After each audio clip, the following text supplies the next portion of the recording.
अभी तक जो हमने पिवट टेबल्स यहाँ पर क्रिएट किए हैं वो सभी की सभी स्टैटिक डेटा पर डिपेंड है। अब यहाँ पर तब प्रॉब्लम आएगी जब डेटा इंक्रीज होगा।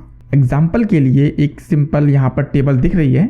अब इसके बेस पर मैं एक टेबल क्रिएट कर रहा हूँ और इसमें मैं order priority wise quantity add कर रहा हूँ। तो आप देखेंगे यहाँ पर टोटल 186 क्वांटिटी यहाँ पर है। अगर मैं यहाँ पर सम करूँ तो आप देखेंगे 186 क्वांटिटी के बेस पर ये पिवट टेबल क्रिएट हो गई है। लेकिन क्योंकि जो डेटा है वो डे बाय डे इंक्रीज़ होता है, तो इस केस में अगर मैं इस पिवट टेबल में से किसी क्वांटिटी को, जैसे ये 6 क्वांटिटी है, अगर मैं इसे चेंज करके 100 कर दूं या 1000 कर दूं और यहाँ पर जाकर मुझे सिर्फ से रिफ़्रेश करना होगा, तो राइट क्लिक करके मैं उसे रिफ़्रेश कर सकता हूँ। तो अब देखेंगे लो जो है 1000 आ गया है, क्योंकि यहाँ पर लो में मैंने 1000 ऐड कर दिया है। तो ये रिफ़्रेश काम कर रहा है। तो यानी कि हमारी जो टेबल है वो समराइज है और अभी भी वर्क कर रही है। लेकिन प्रॉब्लम क्या आती है कि अगर ये ओरिजिनल डेटा चेंज होगा तो हमारी पिवट टेबल हम रिफ्रेश करके डेटा को फैच कर सकते हैं। लेकिन अगर इसमें रॉज ऐड होंगी, क्योंकि मैं यहाँ पर कुछ डेटा यहाँ से कॉपी करके यहाँ पर ऐड कर देता हूँ, ठीक है। मैंने अब ये जो टोटल क्वांटिटीज़ हैं वो 118 हो चुकी हैं। और अब अगर मैं इस टेबल को रिफ़्रेश करूं तो हम देखेंगे कि यहाँ पर कोई भी चेंजेस नहीं हो रहे हैं। अब इस केस में अगर मैं यहाँ पर पिवट टेबल में जाऊं और यहाँ पर मुझे इस डेटा का सोर्स जो है चेंज करना होगा, तो यहाँ पर मैंने चेंज डेटा सोर्स किया। अब आप देख रहे होंगे कि जो टेबल है वो सिर्फ 9 रॉज तक ही सिलेक्शन ले रही है और उसी का पिवट टेबल समरी बनी है। तो अब मुझे इस केस को फुल टेबल में से रिप्लेस करना होगा इस तरह से और ओके करना। और अब अगर मैं इसे रिफ्रेश करूंगा तो आप देखेंगे कि अपडेटेड डेटा के साथ ये पिवट टेबल रिफ्रेश हो गई है। तो इस तरह से आप अपने डेटा का सोर्स जो है चेंज कर सकते हैं। लेकिन हम ऑफसेट फंक्शन की हेल्प से, जो अभी कुछ टाइम पहले आपने सीखा, हम डायनामिक नेम रेंजेस बना सकते हैं। अब डायनामिक नेम रेंजेस में हमारा ये फ़ायदा होगा कि उससे बनाई हुई जो पिवट टेबल है वो बाय डिफ़ॉल्ट ऑटो अपडेट होती रहेगी।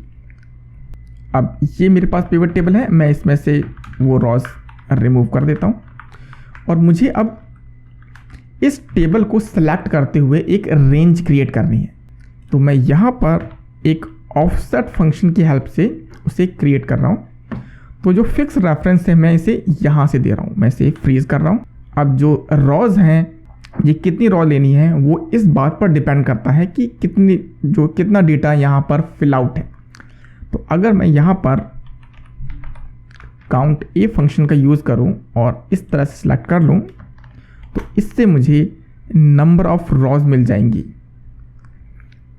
और नंबर ऑफ कॉलम्स निकालने के लिए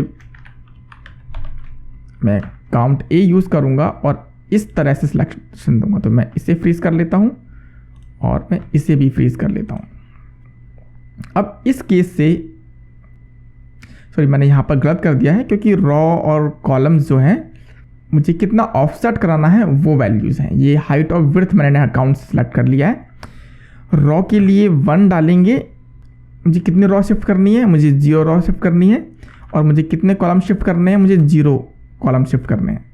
ठीक है, और अब मैं इसे काउंटर करता हूँ। अब देखेंगे कि इससे जो रेंज बनी है वो ऑर्डर आईडी से लेकर के एंड तक, शिप डेट तक, और जहाँ तक डेटा है वहाँ तक डिस्प्ले हो रही है। अगर मैं यहाँ पर कोई और वैल्यू डाल दूँ तो अब देखेंगे कि उसकी लाइन भी यहाँ पर ऐड हो जाएगी। तो अब ये जो फंक्शन है वो बिल्कुल बेटर है डायनामिक रेंज क्रिएट करने के लिए। अब मैंने फंक्शन कॉपी कर लिया है। अब मैं जाऊँगा डेटा में और फार्मूलाइज में और नेम मैनेजर में जाकर के क्रिएट कर लूँगा। इसका नाम मैं रख देता हूँ सेल्स डेटा, और इस फॉर्मूले की जगह उस लिंक को डाल दिया, ओके किया कि ये मेरी टेबल बन चुकी है। अब इस नेम मैनेजर पर यहाँ पर क्लिक करके अगर मैं यहाँ क्लिक करता हूँ तो वो सिलेक्शन दे देगा कि क्या सिलेक्शन है। तो इससे हमारा आइडिया हो जाएगा कि हमने टेबल जो है करेक्ट सेलेक्ट की हुई है।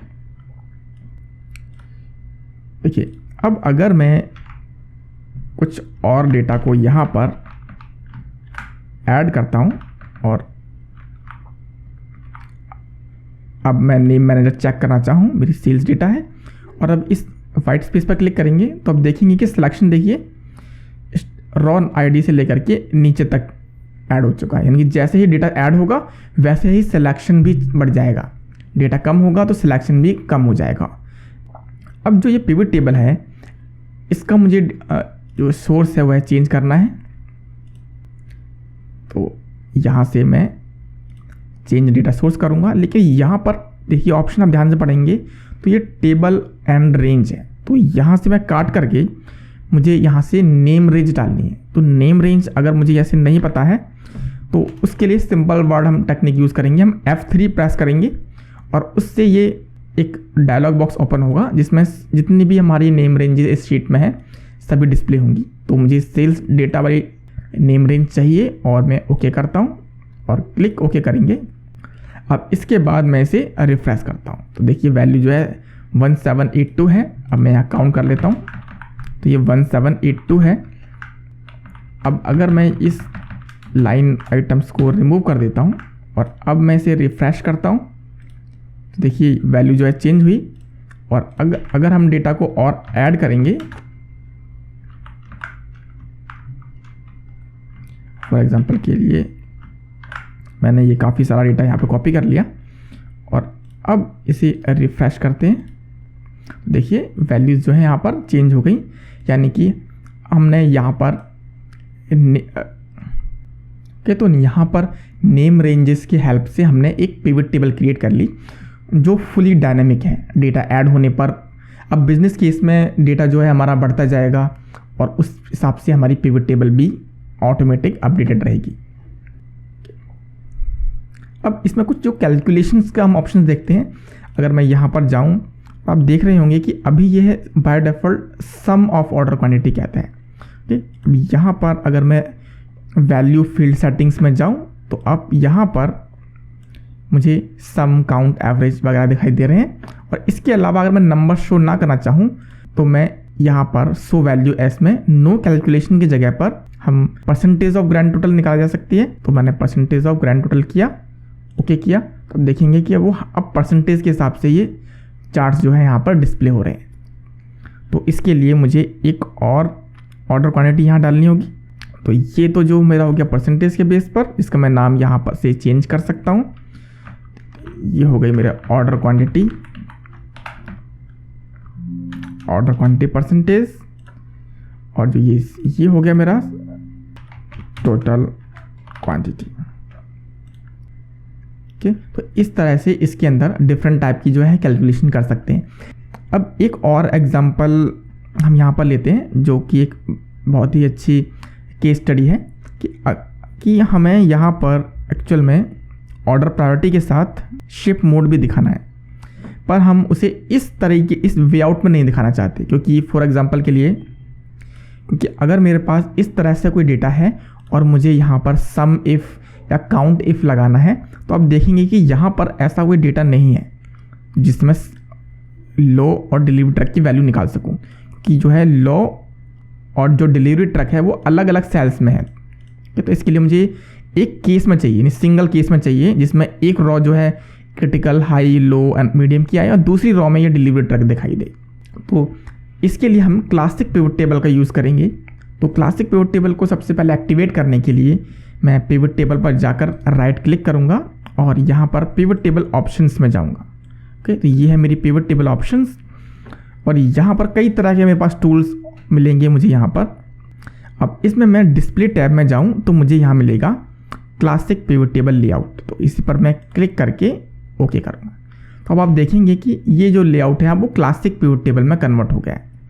अब कुछ और सेटिंग्स करेंगे हम यहाँ कि अगर हम डिज़ाइन व्यू में जाएं और डिज़ाइन व्यू में यहाँ पर बीच बीच में जो टोटल्स आ रहे हैं ये मुझे नहीं चाहिए, तो यहाँ से सब टोटल से डू नॉट शो सब टोटल से मैं इसे हटा सकता हूँ। देखिए अब वो टोटल्स हट चुके हैं और ग्रैंड टोटल नहीं चाहिए तो वो भी हटा सकते हैं। अब यहाँ पर मुझे मिलेगा रिपोर्ट लेआउट। तो ये भी रिपोर्ट दिख रही है, इसमें अब ये एक सिंगल सेल्स में तो आ रहा है लेकिन मुझे अब ये नीचे तक चाहिए, हाई इन तीनों के लिए, लो इन तीनों के लिए, इसी तरह से मीडियम फिल डाउन करना है एक्चुअल में मुझे। तो रिपोर्ट लेआउट में मुझे ऐसा ऑप्शन मिलेगा, ये रहा, रिपीट ऑल आइटम लेबल्स। तो यहाँ से मैं क्लिक करके आइटम्स को रिपीट करा सकता हूँ। तो देखेंगे अब आप लो और डिलीवरी ट्रक का जो कॉम्बिनेशन है वो यहाँ एक ही लाइन में मुझे यहाँ दिख रहा है इस तरीके से। तो अब मुझे सिर्फ इसमें कुछ और सेटिंग्स करनी है, जैसे मुझे ये बटन्स नहीं चाहिए तो इन बटन्स को मैं यहाँ से ऑफ कर सकता हूँ। ओके, और अब ये मेरी टेबल जो है